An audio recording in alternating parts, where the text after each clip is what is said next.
சோதரம் பசுமுள்ள பிதாவே, இந்த காலவெளிக்காக ஜெபிக்கிறோம்.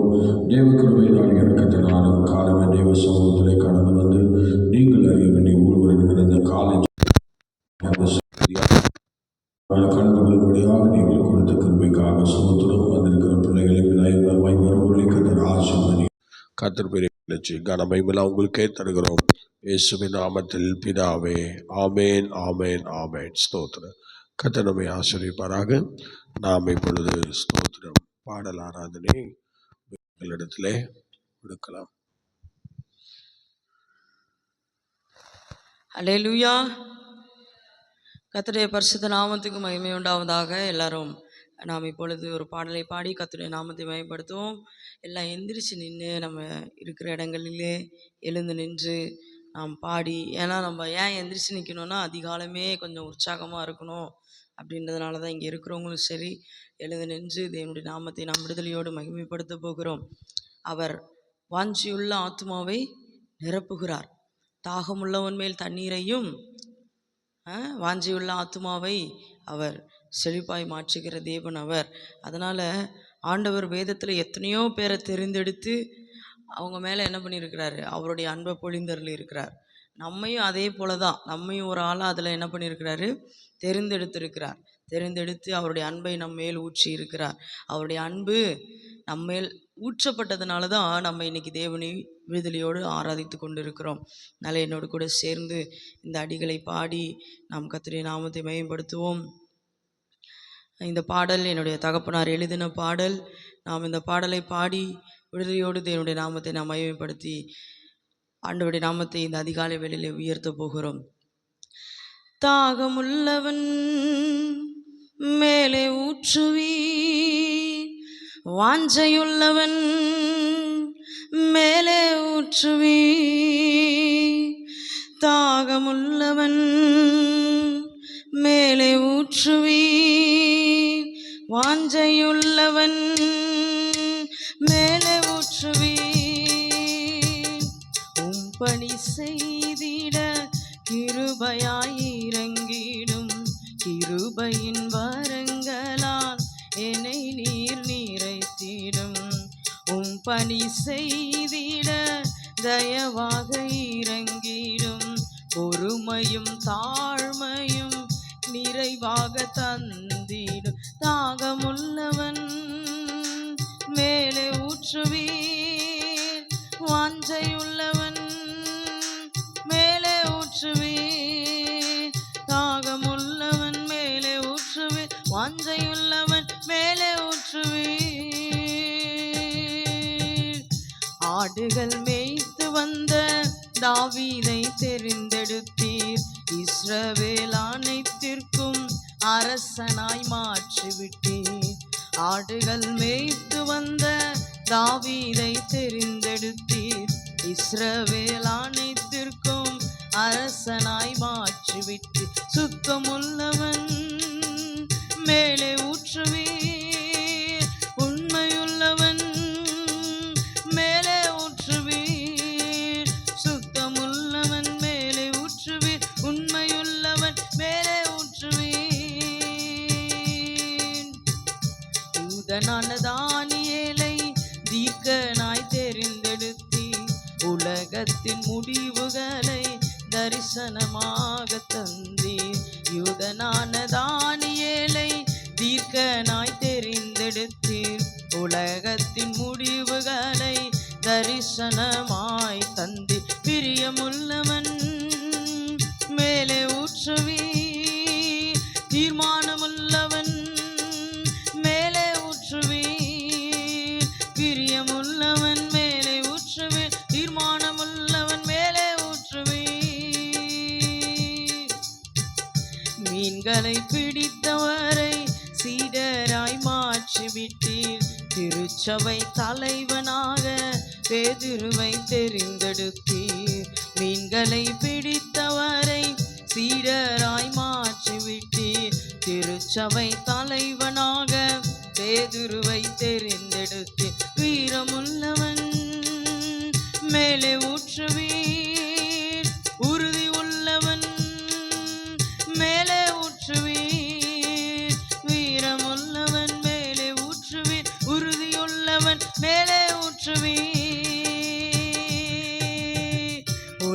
உலகத்தின் பின்னே அலைந்தவன் என்னை மகிமையின் ஊழியம் செய்திட அழைத்தவர். இலசமா உலகத்தின் பின்னே அலைந்தவன் என்னை மகிமையின் ஊழியம் செய்திட அழைத்தவர். தேவசேனையாய் எழும்பி சென்றிட ஞானவரங்களை இன்றே தந்திடும். தேவசேனையாய் எழும்பி சென்றிட ஞானவரங்களை இன்றே தந்திடும். பணி செய்திட கிருபையாயிரங்கிடும். கிருபையின் வாரங்களால் என்னை நீர் நிறைத்திடும். பணி செய்திட தயவாக இறங்கிடும். பொறுமையும் தாழ்மையும் நிறைவாக தந்திடும். பணி செய்திட கிருபையாயிரங்கிடும். கிருபையின் வாரங்களால் என்னை நீர் நிறைத்திடும். பணி செய்திட தயவாக இறங்கிடும்.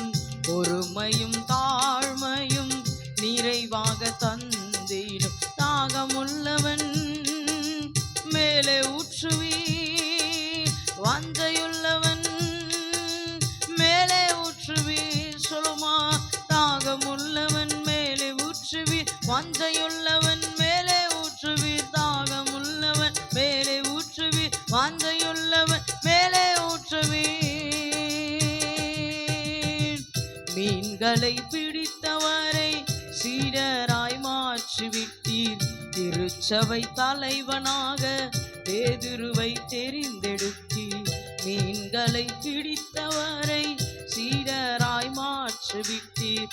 திருச்சபை தலைவனாக பேதுருவை தெரிந்தெடுத்து. வீரமுள்ளவன் மேலே ஊற்றுவீர், உறுதியுள்ளவன் மேலே ஊற்றுவீர். ஆமே, வீரமுள்ளவன் மேலே ஊற்றுவீர், உறுதியுள்ளவன் மேலே ஊற்றுவீர். ஆடுகள் மேய்த்து வந்த தாவீதை தெரிந்தெடுத்தீர். இஸ்ரவேல் அனைத்திற்கும் அரசனாய் மாற்றிவிட்டீர். ஆடுகள் மேய்த்து வந்த தாவீதை, ஆமா, இஸ்ரவேல் அனைத்திற்கும் அரசனாய் மாற்றிவிட்டீர். சுத்தமுள்ளவன் மேலே ஊற்றுவீர், உண்மையுள்ளவன் மேலே ஊற்றுவீர்.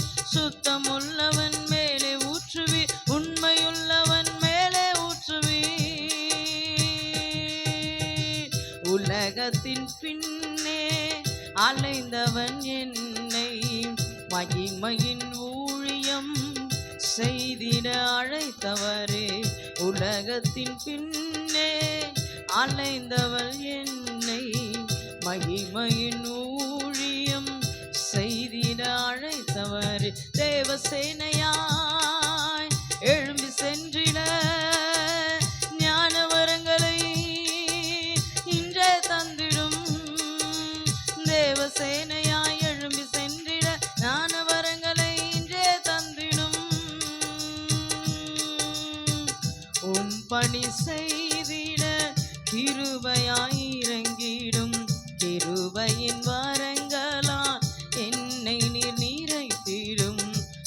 பணி செய்திட தயவாக. அதிகாலை வேளையில் ஆண்டவரை பார்த்து கேட்போமா?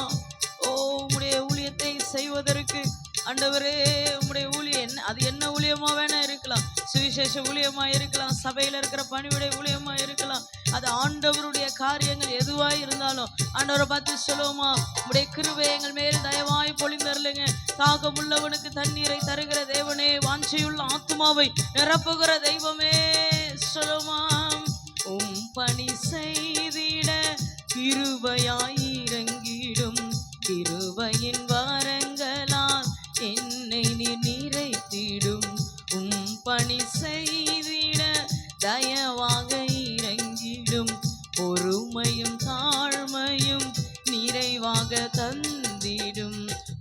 பணி செய்திட கிருபையாயிரங்கிடும். கிருபையின் வரங்களால் என்னை நீர் நிறைத்திடும். பணி செய்திட தயவாக இறங்கிடும்.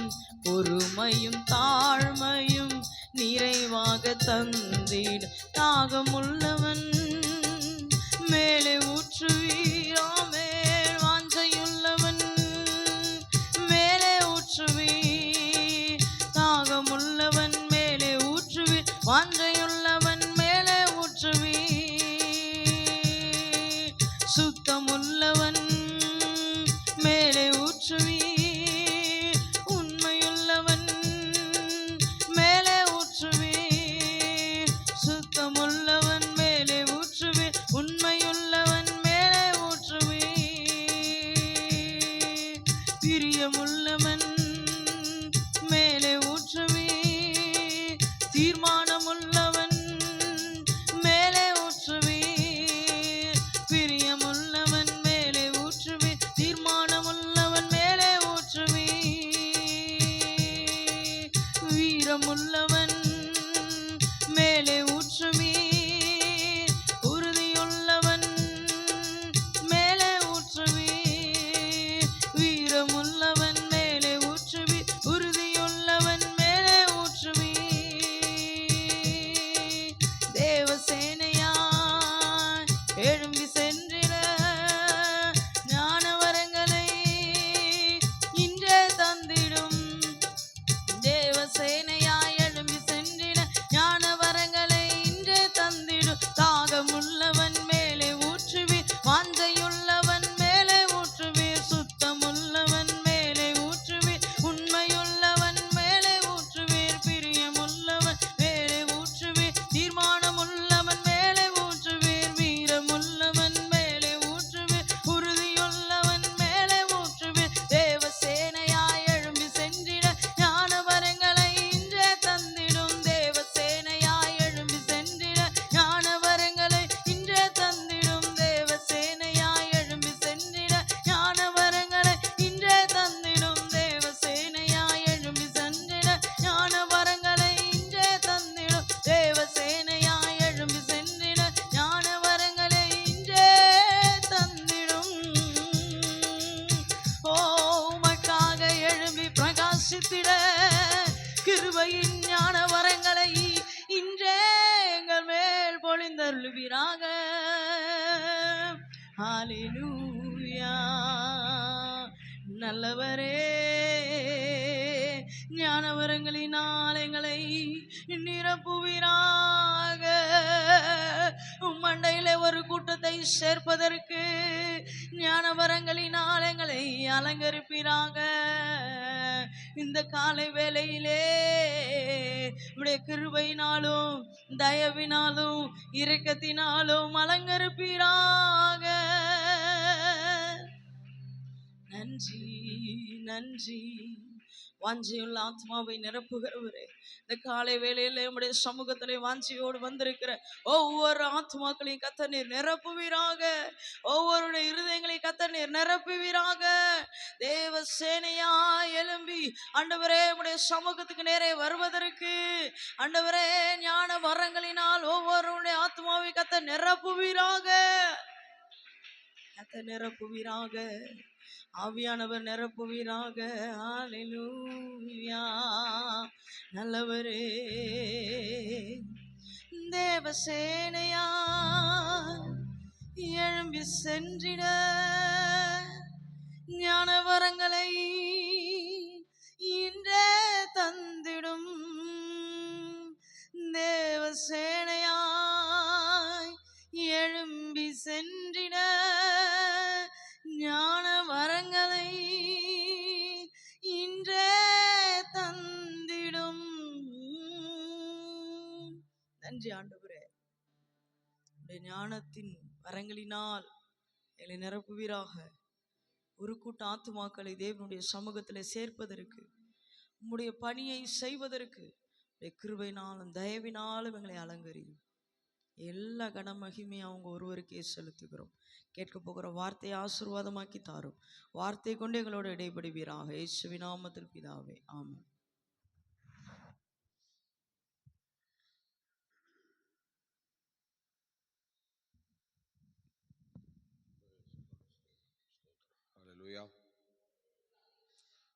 சேர்ந்து ஒரு அல்லேலூயா சொல்லலாமா?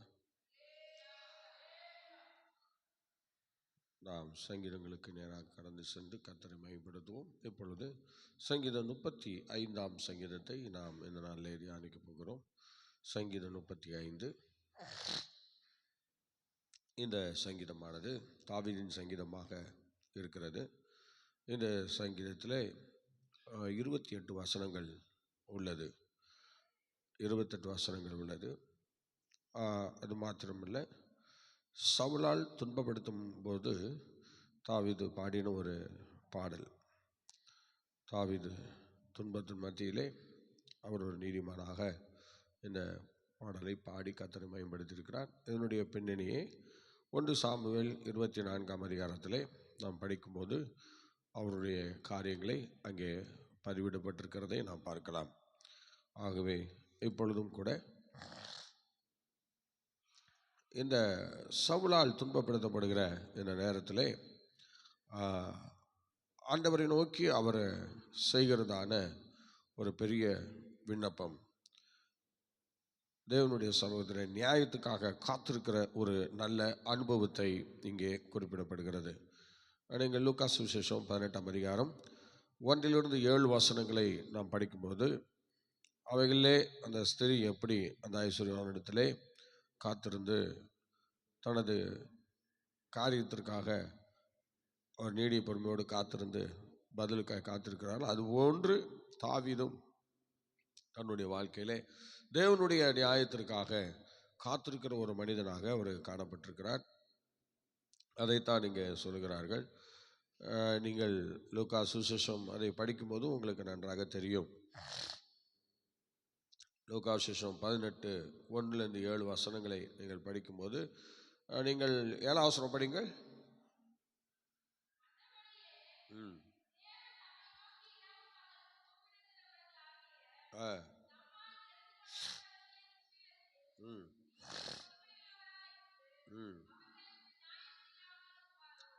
அவர்களுக்கு நியாயம் செய்யாமல் இருப்பாரோ என்று சொல்லப்பட்டு ஒரு நியாயத்திற்காக காத்திருக்கிற விண்ணப்பிக்கிற ஒரு தாவீதாக அவர் காணப்பட்டிருக்கிறார்.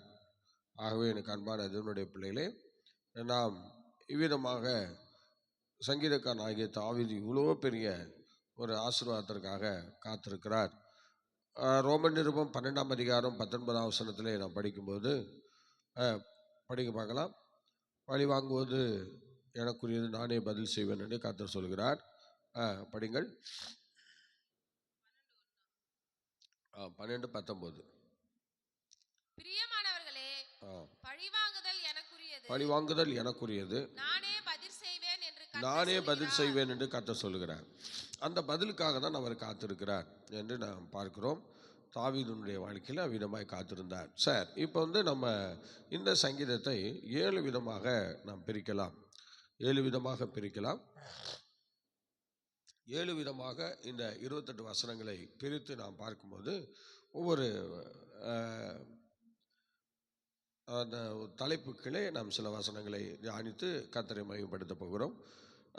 நீங்கள் இப்பொழுது சங்கீதம் 1:1-3 வசனங்கள், இப்பொழுது 1, 2, 3 வசனங்களை இப்போ நான் படிக்க கேட்போம். படிங்கள் பார்க்கலாம். நீர் என் வழக்காளிகளோட வழக்காடி என்னோடு யுத்தம் பண்ணுகிறவர்களோட யுத்தம் பண்ணும். நீர் கேடகத்தையும் பரிசையையும் பிடித்து எனக்கு ஒத்தாசையாக எழுந்து நில்லும். என்னை துன்பப்படுத்துகிறவர்களோடு எதிர்த்து நின்று ஈட்டியை ஓங்கி அவர்களை மறித்து நான் உன் ரட்சிப்பு என்று என் ஆத்மாவுக்கு சொல்லும். தேவன் தனக்காக யுத்தம் பண்ண வேண்டுதல் செய்கிறான். அவ்விதமான ஒரு முதல் வசனம் படிங்க. கர்த்தாவே, நீர் என் வழக்காளிகளோட வழக்காடி என்னோட யுத்தம் பண்ணுகிறவர்களோட யுத்தம் பண்ணும் என்பதாக இங்கே சங்கீதக்காரன் தாவீது ஆண்டவரிடத்திலே கெஞ்சுகிறார். அப்படி ஒரு பிரார்த்தனையில் ஈடுபடுகிறார். அப்படிப்பட்ட ஒரு சூழ்நிலையில இறங்கி வருகிறார். கர்த்தருடைய பிள்ளை, அவர் எவ்வளவு வேதனை இருந்தால் இப்படி ஒரு காரியங்களை தேவனிடத்திலே சொல்லி ஆண்டவரை மகிமைப்படுத்துவார் பாருங்கள். ஸ்தோத்திரம். 2ஆம் வசனம் படிங்க. நீர் கேடகத்தையும் பாருங்க, பரிசையையும் நீ பிடித்து யுத்தம் பண்ண வர்றது மாத்திரம் இல்ல, நீ கேடகத்தையும் பரிசையையும் பிடித்து பரிசையும் பிடித்து எனக்கு ஒத்தாசையாக எழுந்து எனக்கு நில்லும் ஒத்தாசையாக எழுந்து நில்லும். வெல்லும். எப்படி வர்ணிச்சு சொல்றாரு பாருங்க. இப்படிப்பட்ட ஜெபங்களை நம்ம வாழ்க்கையில பண்ணியிருப்போமா? நத்திங். யாரும் பண்ணியிருக்க மாட்டோம். இப்படியெல்லாம் எவ்வளவோ ஒரு காரியம் இருந்தாலும் எனக்கா இப்படி வந்து நில்லுங்க ஆண்டவரே, எனக்கா இப்படி வந்து யுத்தம் பண்ணுங்க ஆண்டவரே சொல்லியிருப்போமா? சொல்லியிருக்க மாட்டோம். நல்லா யோசிச்சு பாருங்க.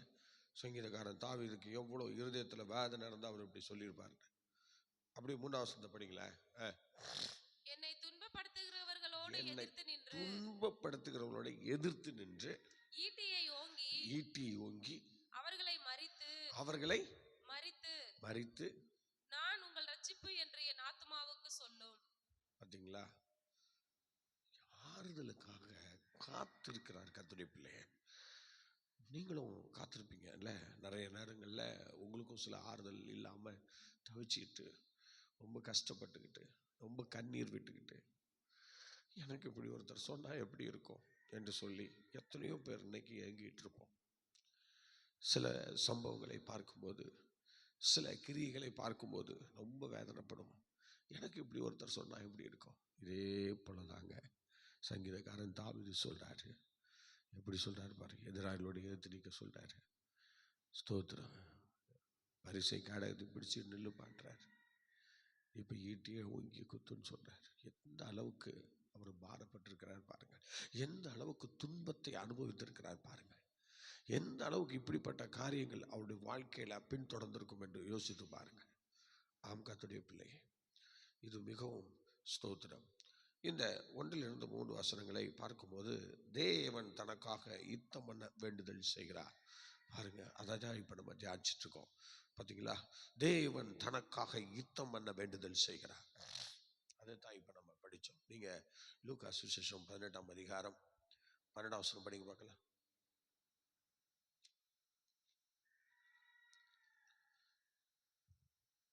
வாரத்தில் 2 தரம் உபவாசிக்கிறேன். இல்லை, 18 படிங்க. 18. அப்பொழுது தலைவன் ஒருவன் அவரை நோக்கி, நல்ல போதகரே, நித்திய ஜீவனை சுதந்திரித்துக் கொள்வதற்கு நான் என்ன செய்ய வேண்டும் என்று கேட்டான். ஸ்தோத்திரம். அதுவும் இல்லைன்னு நினைக்கிறேன். ஸ்தோத்திரம். நீங்கள் அடுத்த வசனத்துக்கு நம்ம கடன் சொல்லலாம். சில நேரங்களே சில வசனங்களை நாம் கண்டுபிடிக்க முடியாமல் போய்விடுகிறது. நீங்கள் 2ஆம் பகுதியாக இப்பொழுது 4 வசனங்கள் முதல் 8 வசனங்கள் வரை எதிராளிகள் எதிராளிகளுக்கு தாவீதின் தீர்ப்புகள் என்று நாம் பார்க்கிறோம். படிங்க பார்க்கலாம். 4 படிங்க.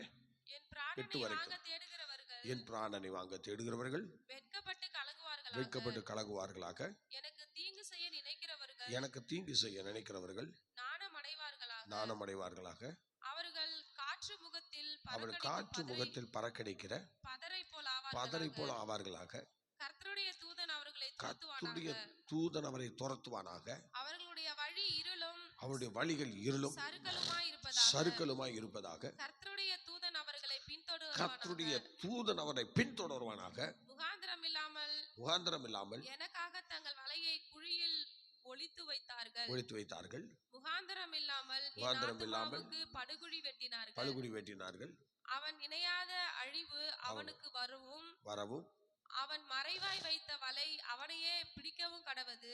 அவர்கள் மறைவாய் வைத்த வலைகளில் அவர்களே பிடிபடுவார்களாக. அவனே அந்த குழியில் விழுந்து அழிவானாக. பாத்தீங்களா? இப்படி தன் எதிராளிகளுக்கு என்ன சம்பவிக்க வேண்டும் என்பதை சங்கீதக்காரனாகிய தாவீது இங்கே விளக்கி சொல்லுகிறார். ஆம் கர்த்தருடைய பிள்ளையே, தன் எதிராளிகளுக்கு என்ன நடக்க வேண்டும் அதைத்தான் அங்கே அவர் ரொம்ப ஆணித்தனமா சொல்றாரு. ஆகவே இப்படிதான் நடக்கணும், இப்படிதான் நடக்கணும். அந்த வசனங்கள் எவ்வளவு கூர்மையா இருக்கிறது. நீங்கள் சங்கீத வசனங்களை இங்கே கேட்கறதோடு நாம் நிறுத்திவிடக்கூடாது. நீங்கள் வீடுகளிலும் சென்று இந்த மாதிரி வசனங்களை நன்றாக தியானிக்க வேண்டும். சங்கீதத்திலே நம்ம விதமாக இருக்கிறதை நீங்கள் நல்லா அறிந்து, நீங்கள் வேத வசனங்கள் ஒவ்வொன்றும் ஒவ்வொரு தலைப்பின் கீழே அது வரும்போது அது எவ்வளோ பெரிய மகிமையாக இருக்கிறது பாருங்கள். நாம் ஃபஸ்ட்டு தேவன் தனக்காக யுத்தம் பண்ண வேண்டும் என்று 1 - 3 வசனங்களை நாம் படித்தோம். இப்போ 4 - 8 வரை எதிராளிகளின் தாவீதினுடைய தீர்ப்புகள். பார்த்தீங்களா? எதிராளிகளுக்கு தாவீதினுடைய தீர்ப்புகள் என்கிறதான 2வது அந்த காரியங்களை இப்போ நம்ம படித்தோம். உண்மையாக எனக்கு அன்பான தேவனுடைய பிள்ளைகளே, நமக்கு எதிராளிகள் இருக்கும்போது நம்ம வாழ்க்கையிலே இப்படிதான் நம்ம சொல்லுவோம், ஆண்டவரே எதிராளிகள் அவனை தோற்கடியும், அவனை மடங்கடியும், அவன் விழுந்து போவானாக, இதெல்லாம் சொல்லுவோம் பல காரியங்கள். சில நேரத்தில் அவனை கொண்டு விடும் ஆண்டவரே, அவனை அழித்து விடும் ஆண்டவரே என்றெல்லாம் சொல்லி ஜெபம் பண்ணுவோம்ல, பார்த்தீங்களா? சில பேர் அப்படிலாம் சொல்லுவாங்க. ஏன்னா அந்த ஆத்திரத்தில் சில பேர் இப்படியெல்லாம் ஒரு சில விண்ணப்பங்களை சொல்வார்கள். அது சங்கீதக்காரன் தாவீது சொல்லும்போது சொல்லுவார், பார்த்தீங்களா? எந்த மனுஷனும் பொய்யன் என்று என்னுடைய மனக்கலக்கத்திலே சொன்னேன். நமக்கு மனக்கலக்கங்கள் வரும்போது அங்கே யார் தகப்பன், தாய், பாஸ்டர், ஒருத்தரையும் பார்க்க மாட்டோம், எல்லாம் அடித்து விளாசிடுவோம் சோத்துற. அதான் எந்த மனுஷனும் பொய்யன் என்று என் மனக்கலக்கத்தில் சொன்ன. மனக்கலக்கம் வரும்போது எந்த மனுஷனுமே நமக்கு முன்பாக வந்து நிற்க முடியாது. பார்த்தீங்களா?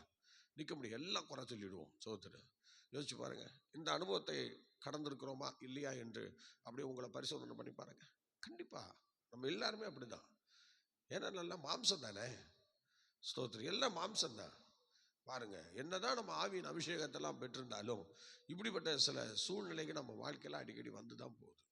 சில பிரச்சனைகள் வரும்போது, சில போராட்டங்கள் வரும்போது, ஸ்தோத்திரம், இப்படிதான் நமக்கு சில காரியங்களை நாம் பார்க்கிறோம். ஆம் கர்த்தருடைய பிள்ளை.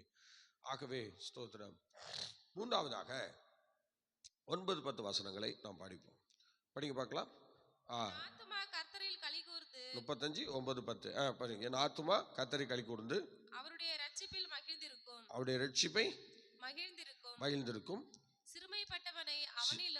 சிறுமைப்பட்டவனை அவனிலும் பலவானுடைய கைக்கும் சிறுமையும் எளிமையுமானவனை கொள்ளையிடுகிறவனுடைய கைக்கும் தப்புவிக்கிற உமக்கு ஒப்பானவர் யார் கர்த்தாவே? உமக்கு ஒப்பானவர் யார்? ஸ்தோத்திரம். தப்பி வைக்கிறதுலே உமக்கு ஒப்பானவர் யார்? பார்த்தீங்களா?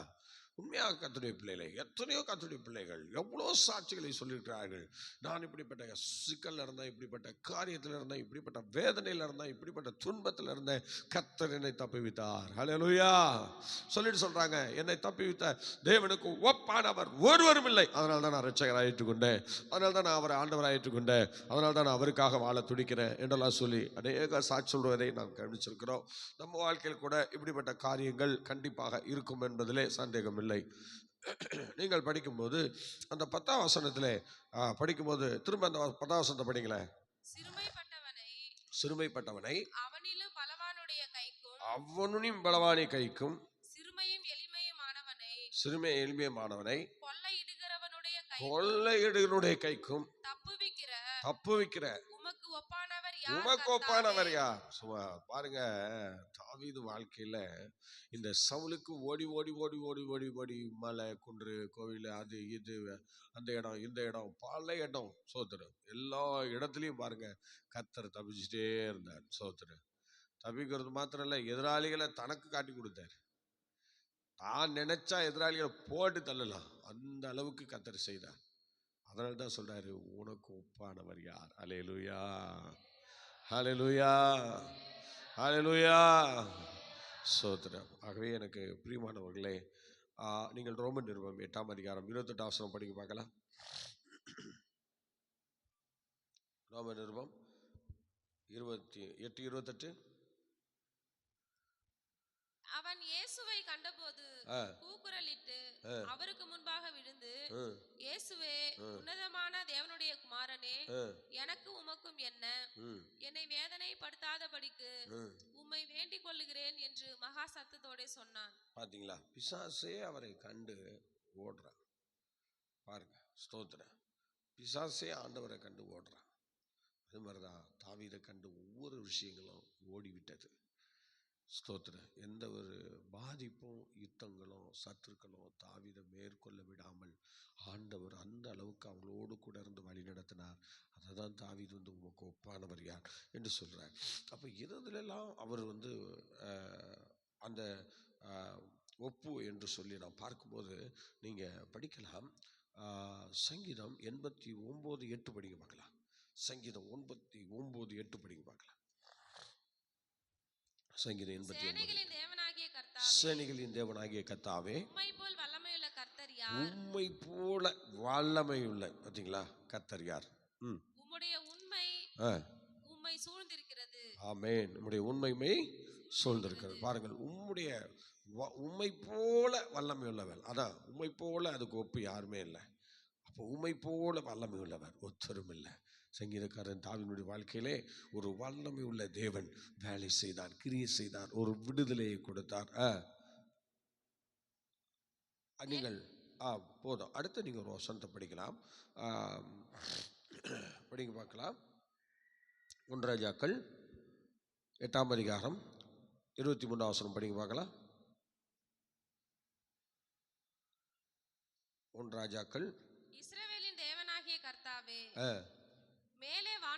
மேலே வானத்திலும் கீழே பூமியிலும் உமக்கு ஒப்பான தேவன் இல்லை. சோத்திரம். பார்த்தீங்களா, உமக்கு ஒப்பான வல்லமை உள்ளவர் யாரும் இல்லை. இப்போ நம்ம பார்த்தோம்ல, உமக்கு ஒப்பானவர் யாரும் இல்லைன்னு சொன்னோம். எதுலெல்லாம் அப்படின்னு சொல்லி பார்க்கும்போது, உங்களுடைய வல்லமையில் உமக்கு ஒப்பானவர் யாரும் இல்லை. சொல்லுங்க, உங்களுடைய வல்லமையில் உமக்கு ஒப்பானவர் யாரும் இல்லை. அடுத்தது பாருங்க, இப்ப ராஜாக்கள்ல படிக்கிறோம், மேலே வானத்திலும் கீழே பூமியிலும் உமக்கு ஒப்பான தேவன் இல்லை. சோதரன், பார்த்தீங்களா, மேலே வானத்திலும் கீழே பூமியிலும் ஆண்டவருக்கு ஒப்பானவர் ஒருத்தர் கூட கிடையாதுன்னு தாவீது ஆணித்தனமா சொல்லுகிறார். அல்லேலூயா, அல்லேலூயா.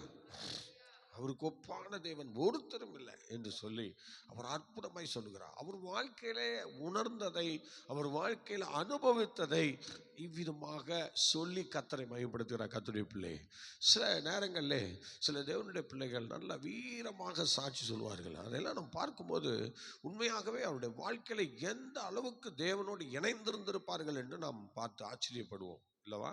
ஆச்சரியப்படுவோம். அதே போலதான் இங்கே சங்கீதக்காரனாகிய தாவீது, உமக்கு ஒப்பானவர், ஸ்தோத்திரம், யாருமே இல்லை, வல்லமையில உமக்கு ஒப்பானவர் ஒருத்தரும் இல்லை. அடுத்தது, வானத்தின் கீழே பூமிக்கு மேல யாருமே இல்லை உமக்கு ஒப்பானவர் என்று சொல்லி இங்கே 2 ராஜாக்கள்லே நாம் படிக்கிறோம். நீங்கள் இன்னொரு வசனம் படிப்பீர்கள் என்றால், யாத்திராமத்தின் புஸ்தகம் 15ஆம் அதிகாரம் 11ஆம் வசனத்திலே நாம் படிக்கும்போது, பரிசுத்தத்தில் அவருக்கு ஒப்பானவர் ஒருவரும் இல்லை என்று சொல்லுகிறார். படிங்க பார்க்கலாம். நீ அவர்களை கொண்டு போய் கர்த்தராகிய தேவரில் வாசம் பண்ணுகிறதற்கு நியமித்த ஸ்தானமாகிய உம்முடைய சுதந்திரத்தின் பர்வதத்திலும் ஆண்டவருடைய தேவருடைய கரங்கள் ஸ்தாபித்த பரிசுத்த ஸ்தலத்திலும் அவர்களை நாட்டுவீர். பரிசுத்த ஸ்தலத்தில் அவர்களை நாட்டுவீர். கர்த்தர் சதா காலங்களாகிய என்றென்றைக்கும் ராஜரிகம் பண்ணுவார். நல்லா கவனிக்கணும். பரிசுத்தத்தில் அவளுக்கு ஒப்பானவர் ஒருத்தரும் இல்லை. அந்த மாதிரி இடங்களில் கொண்டு போய் நம்மை நாட்டுகிறவர் தான் நம்முடைய ஆண்டவராகிய தெய்வமாக இருக்கிறார். ஆம், கர்த்தருடைய பிள்ளை, இன்னைக்கு சங்கீதக்காரனை தாவீது எவ்வளோ துன்பத்தில் இருந்தார் தெரியுமா? ஸ்தோத்திரம், எவ்வளோ துன்பத்தில் இருந்தார் தெரியுமா? தேவன் சாமுவேலை கொண்டு போய், ஸ்தோத்திரம், ஏதோ ஒரு ஓரத்தில் ஆடுகளை மேய்த்து கொண்டிருந்த சங்கீதக்காரனாகிய தாவீதை அவரை எடுத்துட்டு போய் இஸ்ரவேல் மையத்தில் சிங்காசனத்தில் கொண்டு போய் நட்டு வச்சிட்டாரு. ஹல்லேலூயா. சாமுவேலை கொண்டு செஞ்சிட்டாரு. ஹல்லேலூயா. அருமையான கர்த்தருடைய பிள்ளையே, நீங்கள் ஒரு ஓரத்தில் இருக்கீங்களா? நீங்கள் ஆகாதவங்களா இருக்கீங்களா? நீங்கள் எங்கேயாவது நான் இனிமே அவ்வளோதான், என் லைஃப் முடிஞ்சுது, இனிமே நான் முன்னேற வழி இல்லை என்று சொல்லி கதறிட்டு இருக்கீங்களா? ஹல்லேலூயா. தேவனுக்கு ஒப்பானவர் ஒருத்தரும் இல்லை. அவர் சங்கீதக்காரனாகிய தாவீதை ஆடுகள் மேய்த்து வந்த அவனை எப்படி திருச்சபை தலைவனாக கர்த்தர் மாற்றினாரோ, அதுபோல இஸ்ரவேலுக்கு தலைவனாக மாற்றினாரோ, அருமையான தெய்வ பிள்ளை, உங்களை ஒரு நாள் மாற்றுவார். அவருக்கு ஒப்பானவர் இந்த விஷயத்தில் ஒருத்தருமே இல்லை. நீங்கள் எல்லாரையும் யோசிச்சு பாருங்க. வேதாமத்தில் சொல்லப்பட்ட அத்தனை பேரும், உண்மையாய் சொல்லுகிறேன், அவர்கள் எல்லாரும் ஸ்தோத்திரம் சொல்லுகிற சாட்சிகள். தேவனை போன்று ஒருவரும் இல்லை, அவருக்கு ஒப்பானவர் ஒருவரும் இல்லை. ஏனால் அவருடைய வாழ்க்கையிலே அவர்கள் நினைக்காத அநேக விஷயங்களை அவருடைய வாழ்க்கையிலே அவர் கை கொண்டிருக்கிறார்கள், அனுபவிச்சிருக்கிறார்கள். அதனால்தான் பரிசுத்தத்தில் அவருக்கு ஒப்பானவர் ஒருத்தரும் இல்லை. அடுத்து நீங்க படிக்க பார்க்கலாம். 1 சாமுவேல் 1ஆம் அதிகாரம் 2ஆம் வசனம் படிங்க. 1 சாமுவேல் 1ஆம் அதிகாரம் 2ஆம் வசனம் படிங்க. அவனுக்கு 2 மனைவிகள் இருந்தார்கள்.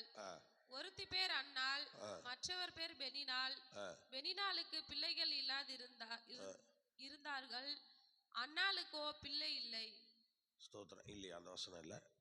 2 சாமுவேல் 1:2 படிங்க. 2 சாமுவேல் 1. 3ஆம் நாளிலே ஒரு மனுஷன் சவுலின் பாளையத்திலிருந்து புறப்பட்டு தன் வஸ்திரங்களை கிழித்துக்கொண்டு தன் தலையின் மேல் புழுதியை போட்டுக்கொண்டு தாவீதினிடத்தில் வந்து தரையிலே விழுந்து வணங்கினான். ஸ்தோத்திரம். அதுல அவர் கண்மலையில் இருக்கிறார் என்று, அவர் கண்மலையா இருக்கிறார் என்று அந்த வசனம் சொல்லும். அது ஸ்தோத்திரம். நல்ல கவனிக்கும். அந்த வசனத்துல சாமுவேல் புஸ்தகத்திலே நாம் படிக்கும் போது அதுல என்ன சொல்லியிருக்குன்னா, அவர் என் கண்மலையா இருக்கிறார், அதற்கு ஒப்பானவர் ஒருத்தரும் இல்லை, அந்த கண்மலையாகிய தெய்வத்துக்கு ஒப்பானவர் ஒருவரும் இல்லை என்று அந்த வசனம் அங்கே அவ்விதமாக சொல்லப்பட்டிருக்கிறது. நீங்கள் அப்படியே படிப்பில் என்றால் சங்கீதம் 71:16 படிக்க பார்க்கலாம். சங்கீதம் 71:16 படிக்க பார்க்கலாம்.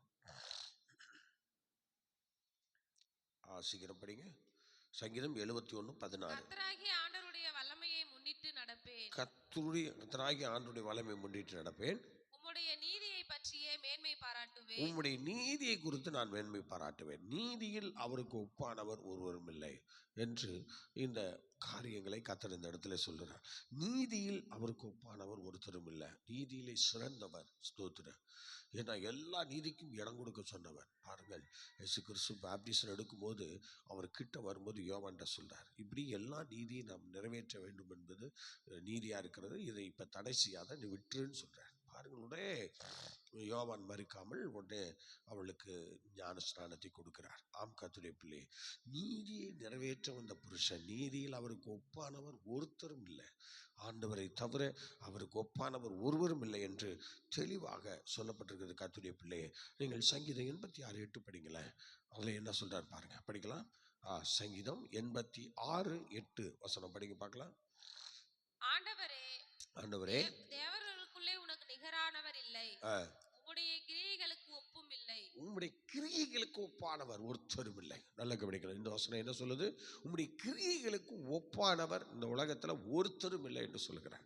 ஏன்னா தேவனுடைய கிரியைகளை ஒருத்தராலும் ஜீர்ணிக்க முடியாது. ஏன்னா ஒரு சாதாரண கிரியைகள் இல்லை. தேவன் செய்த ஒவ்வொரு கிரியைகளையும் பார்த்தால் இதுவரைக்கும் யாரும் நடத்திராத அநேக காரியங்களை இந்த பூமியில நிகழ்த்தி நானே சர்வ வல்லமையுள்ள தேவன் என்று நிரூபித்திருக்கிறார். யோசிச்சு பாருங்க. செங்கடல் இன்னைக்கு 2 பிளக்க முடியுமா? யோர்தான் இன்னைக்கு 2 பிளக்க முடியுமா? வானத்திலிருந்து அக்கினியை இறக்க முடியுமா? 3.5 வருஷங்கள் ஒரு மனிதன் மூலமாக வானத்தின் மலையை அடைத்து, யோசிச்சு பாருங்க, 3.5 வருஷங்கள் வானத்தின் மலையை அடைச்சு வச்சிருந்தார். அதே மனிதனால 3.5 வருஷத்துக்கு அப்புறம் அதே மலையை பெய்ய பண்ணார். எப்படி அவருடைய கிரியைகளுக்கு ஒப்பானவர் இந்த பூமியில ஒருத்தரும் இல்லை. அதோட விட்டுட்டாரா? குஷ்டரோகிகளுக்கு இயேசு டைரக்டா கையை தொட்டு சுகமாக்கினார். இது எங்கேயாவது நடந்ததா? ரோட்ல போற பாடையை தொட்டு சுகமாக்குகிறார். இது எங்கேயாவது நடக்குதா? தேவனுடைய கிரியைகள்லாம் ரொம்ப வித்தியாசமானது. சிறுபெண், ஒரு ஆலயத்தினுடைய குரு, அவருடைய பெண் மரித்து விட்டார். அவர் வீட்டிற்கு சென்று அந்த செத்த பெண்ணை உயிரோடு எழுப்புகிறார். எத்தனை ஆச்சரியம்! அழுகி போய் புழுத்த லாசரனுடைய சடலத்தை கல்லறையிலிருந்து 4ஆம் நாள் வெளியே கொண்டு வருகிறார். அல்லேலூயா! அதோட விட்டுட்டாரா? இவர் மரித்து அடக்கம் பண்ணப்பட்டு 3ஆம் நாள் சொன்னபடியே, உயிரோடு இருக்கும்போது சொன்னபடியே அவரும் உயிரோடு வெளியே வந்துட்டார். இவருடைய கிரியைகளுக்கு ஒப்பானவர் இந்த பூமியில யாருமே கிடையாதுங்க, யாருமே கிடையாது. தேவனுடைய கிரியைகள் ரொம்ப வித்தியாசமானது. தேவனுடைய கிரியைகள் ரொம்ப ஆழமானது. இதை யாரால மறுக்க முடியாது. அதைத்தான் சங்கீதக்காரன் 86:8 இவ்விதமாக விவரித்து சொல்லுகிறார். ஆகவே நீங்கள் இன்னொரு வசனத்தை நீங்கள் படிக்கலாம். மீகாவின் புஸ்தகம் 7ஆம் அதிகாரம் 18வது வசனத்தை படிங்கள். ஸ்தோத்திரம். மீகாவின் புஸ்தகம் 7:18. தமது சுதந்திரத்தில் நீதியானவர்களுடைய அக்கிரமத்தை பொறுத்து மீறுதலை மன்னிக்கிறதில் தேவரீருக்கு ஒப்பானவர் ஒருவரும் இல்லை. ஒரு அலையிலே சொல்லுவோமா? என் அன்பான தேவனுடைய பிள்ளையே, மீறுதல்களை மன்னிக்கிறவருக்கு தேவனுக்கு ஒப்பானவர் ஒருத்தரும் இல்லை. உலகத்துல அத்தனை மனிதர்கள் நம்ம மீறி போயிட்டோம். முதல் மனிதன் ஆதாம், அவன் மீறிட்டான். பழத்தை சாப்பிடாதடான்னு சொன்னார், சாப்பிட்டான். ஸ்தோத்திரம். யோசிச்சு பார்த்தீங்களா? அதே போல அவனுக்கு பதில் 2ஆம் ஆதாம் இந்த பூமியில ஸ்தோத்திரம் அவனுடைய பாவத்தை அவரே ஏற்றுக்கொண்டு இந்த பூமியில 2ஆம் மாதமாக இயேசு வெளிப்பட்டார். பார்த்தீங்களா? அவர்தான் ஸ்தோத்திர பிதாவாகிய தெய்வத்தினுடைய அந்த மகிமை இயேசுவாய் வெளிப்பட்டது. இயேசுவாய் வெளிப்பட்டது. பார்த்தீங்களா? இவ்வளோ பயங்கரமான காரியம். ஸ்தோத்திர மனுஷனுடைய அந்த ஆதாமுடைய மீறுதல்களை ஆண்டவராகிய இயேசு கிறிஸ்து தன் சிலுவை மரணத்தின் மூலமாக மன்னிக்கிறவரானார். மீறுதலை மன்னிக்கிறவரானார். இப்படி கிரியைகளுக்கு ஒப்பானவர் இருக்காங்களா? இப்படி கிரியைகளுக்கு ஒப்பானவர் இருக்காங்களா? யாராவது பாவத்தை மன்னிக்கிறதுக்கு அதிகாரம் இருக்கா? கிரயம் செலுத்தியிருக்காங்களா? இயேசு கிறிஸ்து தன்னுடைய சொந்த உயிரை, தன்னுடைய சொந்த இரத்தத்தை இந்த பூமியிலே உங்களுக்காகவும் எனக்காகவும் சிந்தி நம்மை மீட்டிருக்கிறார். ஆம் கர்த்தருடைய பிள்ளையே, இந்த 3வது காரியங்களை நாம் எடுத்துக்கொள்வோமானால், இந்த 9-10 வசனங்கள் உமக்கு ஒப்பானவர் யார்? அதான் நம்ம இவ்வளோ நேரம் படித்தோம். உமக்கு ஒப்பானவர் யார்? ஒருத்தரும் இல்லை என்பதாக இந்த வசனங்கள் மூலமாக ஸ்தோத்திரம். பாருங்கள், இப்போ சில காரியங்களை நம்ம சொல்லுவோம், நல்லா கவனிக்கணும். உமக்கு ஒப்பானவர் ஒருவரும் இல்லை. வல்லமையில் உமக்கு ஒப்பானவர் ஒருத்தரும் இல்லை. பரிசுத்தத்தில் உமக்கு ஒப்பானவர் ஒருவரும் இல்லை. கண்மலையில் உமக்கு ஒப்பானவர் ஒருத்தரும் இல்லை. அடுத்தது சங்கீதம், அடுத்தது மேலே வானத்திலும் கீழே பூமியிலும் உமக்கு ஒப்பானவர் ஒருத்தரும் இல்லை. அடுத்தது நீதியில் உமக்கு ஒப்பானவர் ஒருத்தரும் இல்லை. கிரியைகளில் உமக்கு ஒப்பானவர் ஒருத்தரும் இல்லை.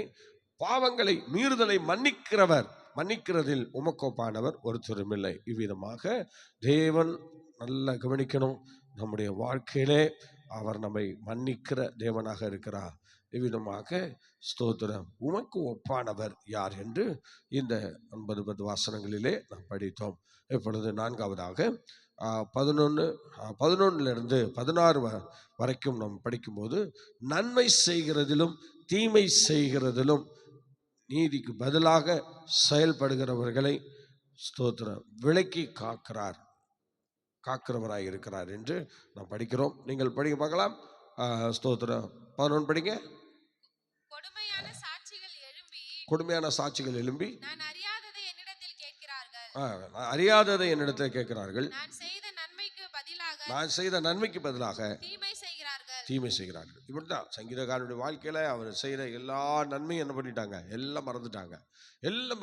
சில வேளையில நாமும் கூட அப்படி ஆயிடுறோம். பார்த்தீங்களா? அப்படி ஆயிடுறோம். நமக்கு நன்மை செய்த எல்லாரையும் மறந்துடுவோம். இன்னைக்கு நம்ம கஷ்டப்பட்டு ஒருத்தங்க ரெச்சுக்குள் நடத்துவாங்க. கொஞ்ச நாள் அவங்க மேலே கவனமாக இருப்போம். கொஞ்ச நாள் கழிச்சு பார்த்தீங்கன்னா மறந்துடுவோம். அவங்கள மறந்தும் போயிடுவோம். அந்த நன்றி விசுவாசம் ஒன்றும் இருக்காது. நம்ம எப்படி தேவன உடையவர்கள்னு சொல்ல முடியும்? யோசிச்சு பாருங்க. எல்லாரும் ஒரு மனிதர்களை விட்டுட்டு மிருகங்கள்கிட்ட போய் சொல்கிறாங்க, அவளை போல நன்றி உள்ளவங்க இல்லை, இவங்களை போல நன்றி உள்ளவங்க இல்லை. அப்போ பாருங்கள், மனிதர்கள் ஆரம்பத்தில் வரும்போது மனுஷனாக வருகிற மனுஷன், ரசிக்கப்படுற மனுஷன் போக போக என்ன பண்ணுறான்? மிருகமாக மாறிடுறான். சோத்திர என்னைக்கு இந்த வார்த்தையை நம்ம கேட்டிருக்கிறோமோ நல்லா கவனிக்கணும். இன்றைக்கி நம்ம எத்தனையோ குடும்பங்களில் சோத்திரம் ஒன்றுக்கும் உதவியில்லாத கஷ்டப்பட்டுட்டு இருப்பாங்க ஏழை பெண்மணிகள். ஒரு நல்ல பொசிஷனுக்கு வந்த பிறகு புருஷன் அவங்கள கொண்டு வந்து கோபுரத்தில் வச்சுருப்பான். ஆனால் கொஞ்ச நாள் கழிச்சு பார்த்தீங்கன்னா அந்த புருஷனை கூட மதிக்க மாட்டாங்க மனைவிமார்கள். ஸ்தோத்திரம். பார்த்தீங்களா? இது எல்லா குடும்பத்திலும் நடக்கிற ஒரு காரியம்தான். எத்தனையோ மனைவிமார்கள் சும்மா சொல்லக்கூடாது. புருஷர்கள் என்னைக்கு ஒரு மனைவியை கட்டிட்டு வராங்களோ வந்த பிறகு அதிலிருந்து அந்த மனைவியை ரொம்ப ஆசீர்வாதமாக பார்த்துக்கிறாங்க. 3 வேளை சாப்பாடு கொடுத்து, நல்ல ட்ரெஸ் கொடுத்து, அவங்கள கண்மணி போல காத்துக்கிறாங்க. ஸ்தோத்திரம். அவங்க கேட்குறதெல்லாம் கொடுக்குறாங்க. ஸ்தோத்திரம். தங்கள் கஷ்டத்தை பார்க்காம, தங்களுடைய வேதனையை பார்க்காம, அவங்க நினைக்கிறதெல்லாம் கொடுத்துட்றாங்க. எல்லாம் கொடுத்தும் கூட சில பேர் நன்றி கெட்டவங்களாக மாறிடுறாங்க. பார்த்தீங்களா? இதுதான் உலகம். ஸ்தோத்திரம். நல்ல தகப்பன்மார் பெற்று வளர்த்து எல்லா ஆளாக்கி சிறப்பாக கொண்டு வருவாங்க. ஆனால் பார்த்தீங்கன்னா கொஞ்ச நாளில், கொஞ்சம் வளர்ந்த பிறகு, கொஞ்சம் எல்லாம் தெரிஞ்ச பிறகு, நீ எதுக்கு என்ன பெத்த என்னெல்லாம் சொல்லி கேட்டு அப்படியே தகப்பனுடைய மனசை, தாயினுடைய மனசை புண்படுத்த ஆரம்பிச்சிருவாங்க. எல்லாம் ஒரு நன்றி இல்லாத செயல்கள் பிள்ளைகளிடத்துல உருவாகிறது. ஸ்தோத்திரம். ஒரு எஜமான இடத்துல பார்த்தீங்கன்னா ஆரம்பத்தில் வேலை இல்லாமல் சோறு இல்லாமல் கிடப்பான். ஒரு எஜமா கூப்பிட்டு வேலை கொடுத்து அவனை ஆசீர்வாதமாக ஒரு நல்ல செழிப்பாக கொண்டு வருவான். ஆனால் கொண்டு வந்த பிறகு நீ யார்றாம்மா? பார்த்தீங்களா? இதெல்லாம் ஒரு நன்றி இல்லாத தன்மை. சில பேர் பாருங்கள், சபைகளில் வரும்போது சபைகளில் ரொம்ப ஏழ்மையாக ஒன்றுமே இல்லாமல் ஒன்றும் தெரியாமல் வருவாங்க. எல்லாம் வந்த பிறகு கொஞ்ச நாளில் பார்த்தீங்கன்னா அவங்க உடனே மாறிடுவாங்க. மாறி நீ யாருன்னு கேட்பாங்க. இப்படி தான் அநேகருடைய வாழ்க்கையில் இப்படி ஒரு நன்றி இல்லாத தன்மையை நம்ம கொண்டு போகிறோம். நீங்கள் அடுத்தது ஸ்தோத்திரம் வாசிகள் 35ஆம் சங்கீதம் 17 முதல் 18 வரை படிக்கும்போது அங்கே என்ன சொல்றார்? தப்புவிக்கிற, நல்லா கவனிக்க, தப்புவிக்கிற தேவனும்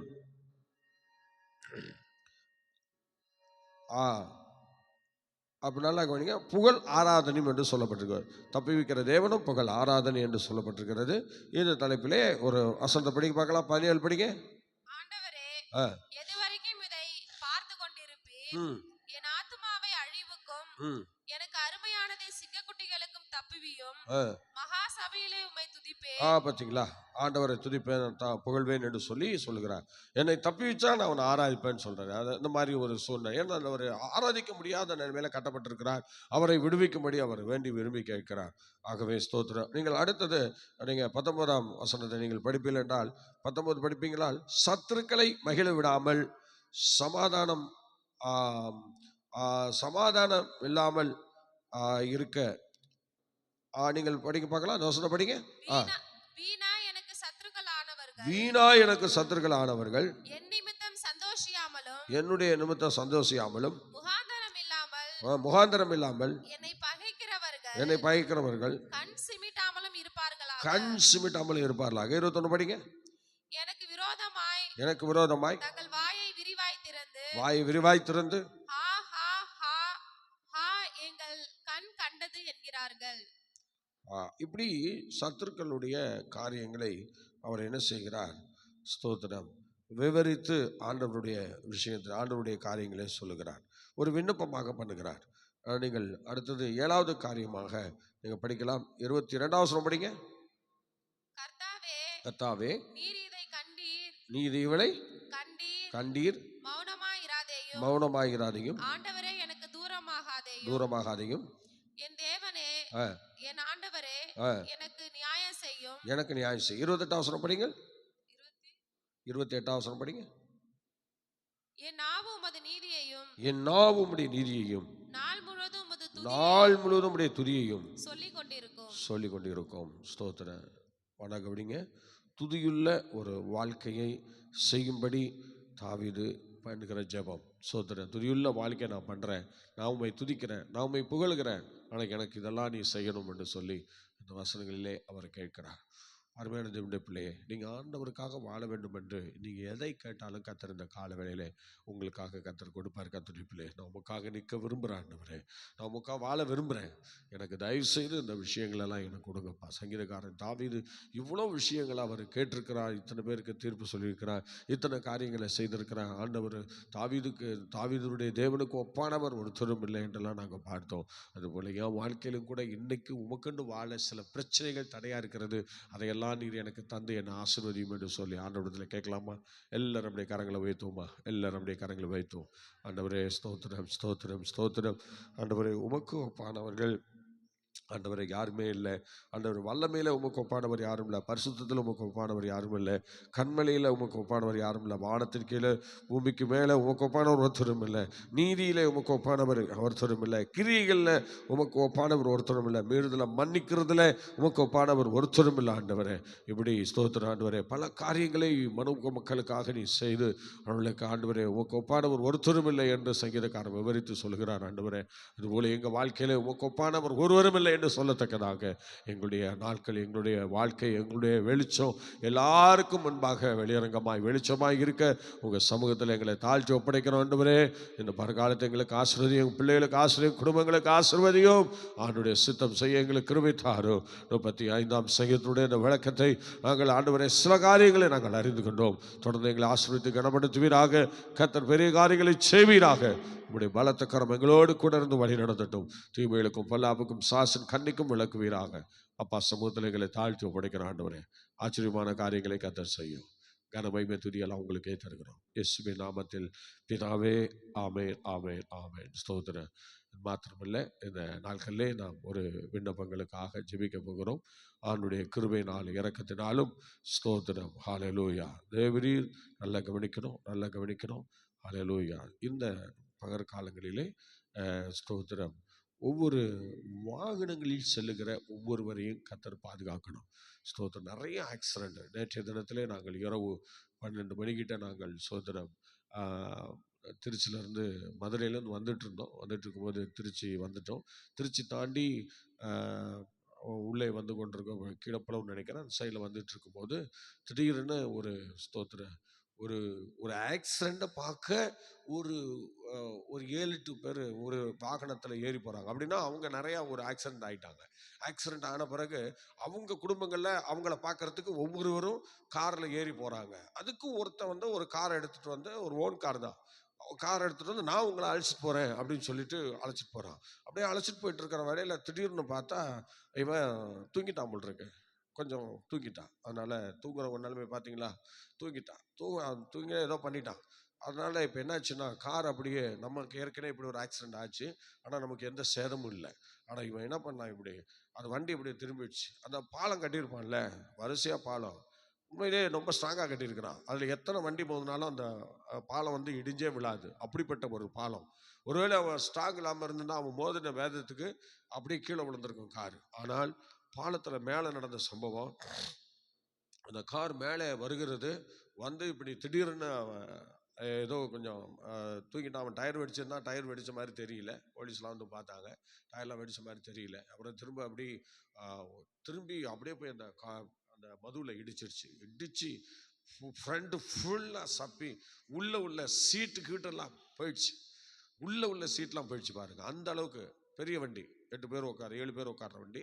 அதனால் பின்னாடி உள்ள பிள்ளைக்கு அடி, ஒரு 2-3 தாயாருக்கு அடி. இந்த சீட்டு போய் அவங்க பாதத்தை போய் பிடிச்சி இருத்தி அவங்களாம் எடுக்க முடியாமல் அப்புறம் நாங்கள்லாம் போய் ஆளுக்கு கொஞ்சம் ஹெல்ப் பண்ணி அப்புறம் வண்டியை நிப்பாட்டி உடனே நாங்கள் ஹெல்ப் பண்ணி போய் எடுத்தோம். இப்படி நிறைய விஷயங்களை அந்த இதில் பார்த்தோம். ரொம்ப வேதனையாக இருந்துச்சு. சின்ன பிள்ளைலாம் அடி, சோத்திரம். உள்ள எல்லாருக்கும் அடி, சோத்திரம். டிரைவருக்கு எல்லாம் அடி, மூஞ்சிலெல்லாம் ரத்தம் ஊற்றுது. அப்படி பயங்கரமான அடி பட்டு எல்லாம் வேதனையில் இருந்தாங்க. உடனே இறங்கி போய் உதவி பண்ணி நாங்கள் தண்ணி கிண்ணியெல்லாம் கொடுத்து அவங்கள எல்லாம் ஒரு இடத்துல போய் உட்கார வச்சு வந்தால் அதுக்குள்ளே போலீஸ்லாம் வந்துட்டாங்க. வந்து இப்படி பாருங்களேன், ரொம்ப வேதனையாக இருக்குது. நிறைய ஆக்சிடெண்ட்டுகள், பயங்கர ஆக்சிடெண்ட்டுகள். ஸ்தோத்திரம். நேற்றைய தினத்தில் மதுரையில் நம்ம ஒரிசாவில் இருக்கிற நம்ம சகோதரருடைய ஸ்தோத்திர பெர்னட் அவளுடைய மகளை பார்த்து விசாரித்து அவளுக்காக ஜீபிச்சுட்டு பிறந்த நாளுக்காக ஜெபம் பண்ணிட்டு, அவங்க அங்கேருந்து வர முடியல, நீங்கள் போய் பார்த்துட்டு வாங்க பாஸ்டர்ன்னு சொல்லி ரொம்ப நாளாக சொன்னாங்க. நமக்கு உறவாக இருக்கிறதுனால அந்த பிள்ளைய நம்ம இங்கே வரும்னு சொல்கிறது நம்ம தான், பக்கத்தில் வேறு யாரும் இல்லை.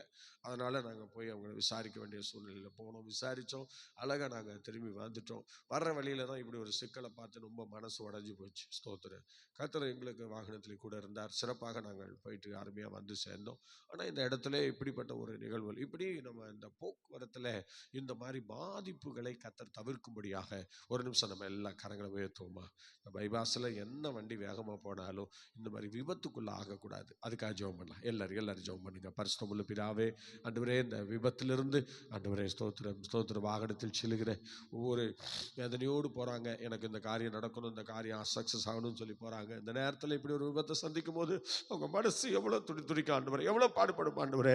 இந்த நிலைமைகள் மாறும்படியாக நாங்கள் ஜெபிக்கிறோம் ஆண்டவரே. அல்லேலூயா. இப்படிப்பட்ட சத்துருக்களின் கைக்கு அவங்களை நீங்களாக்கும்படி நாங்கள் ஜெபிக்கிறோம். இப்படிப்பட்ட கொடூரவாதியின் கைக்கு அவங்களை நீங்களாக்கும்படி ஜெபிக்கிறோம் ஆண்டவரே. ஒவ்வொரு நாளும் ஒவ்வொரு பயணமும் ஒவ்வொரு வாகனங்கள் மேலும் உடைய கரம் கூட இருந்து ஆசீர்வதித்து பாதுகாக்கும்படி நாங்கள் ஜெபிக்கிறோம். தீமைகளை காத்துக்கொள்ள அதிசயங்களை காணப்பண்ணும் ஆண்டவரே. எங்களுக்கு அன்பான ஒவ்வொருடைய வாகன ஓட்டிகளையும் கர்த்தர் ஆசீர்வதித்து பாதுகாத்துக் கொள்ளுங்க. எல்லா தீமைக்கும் விலை காத்துக்கொள்ளுங்க. அதிசயங்களை காணப்படுங்க. தெய்வக்கரம் கூட இருந்து சிறப்பாய் வழிநடத்தட்டும். அற்புதம் செய்கப்பா. ஒவ்வொரு வாகனத்தின் மேலும் ஆண்டுடைய கரம் இறங்குவதாக, ஆண்டுடைய பாதுகாவல் இறங்குவதாக. அந்த வாகனத்தில் ஏதாவது ஆண்டவரே ஸ்தோத்திரம் ஃபெயிலியர் ஆகக்கூடிய கண்டிஷனில் இருந்தாலும் தேவனுடைய கரம் அதை சரியாக்கும்படியாக இயேசு நாமத்தில் ஜெபிக்கிறோம்பா. ஒவ்வொருடைய பயணத்திலும் என்னென்ன ஏக்கத்தோடு போகிறாங்களோ அதை கர்த்தர் நிறைவேற்றுங்க, ஆசீர்வதிங்க.